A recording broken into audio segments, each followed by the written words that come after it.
খুব সহজেই সামান্য কিছু উপকরণ দিয়ে বানিয়ে ফেলুন ক্যাবেজ রোল। এটা সন্ধ্যার জল খাবারের জন্য খুব ভালো অপশান। এখানে সবার প্রথমে আমি বাটার নিয়ে নিয়েছি।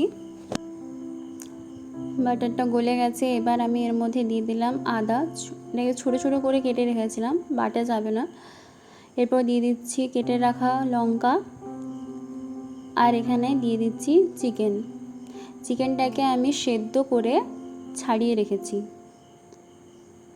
এবার আমি দিয়ে দিচ্ছি গরম মশলার গুঁড়ো, লবণ দিয়ে ভালোভাবে নাড়তে হবে যাতে বসে না যায়। এবার আমি এর মধ্যে দিয়ে দিলাম আমচুর পাউডার,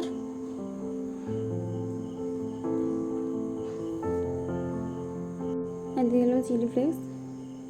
এবার নামিয়ে নেব। এরপর আমি ভাপিয়ে রাখা বাঁধাকপি নিয়ে নিয়েছি। এবার আমি এর মধ্যে মাংসের পুরটা দিয়ে দিলাম এক এক করে।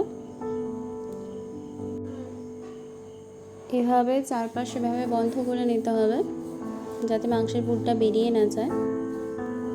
আমি এখানে একটা বানিয়ে নিয়েছি, এভাবে পরপর বানিয়ে নিলাম সবগুলো।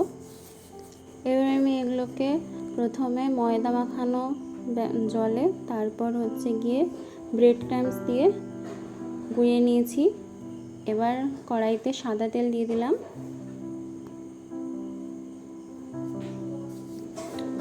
দিয়ে এক এক করে ক্যাবেজ রোলগুলোকে ভেজে নেব।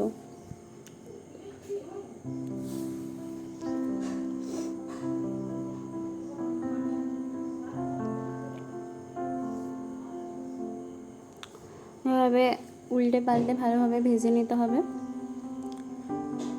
আঁচটা কম রাখতে হবে যাতে ভেতরে ভালোভাবে সেদ্ধ হয় আর বাঁধাকপিটাও ভালোভাবে সেদ্ধ হয়। রেডি হয়ে গেছে আমাদের ক্যাবেজ রোল।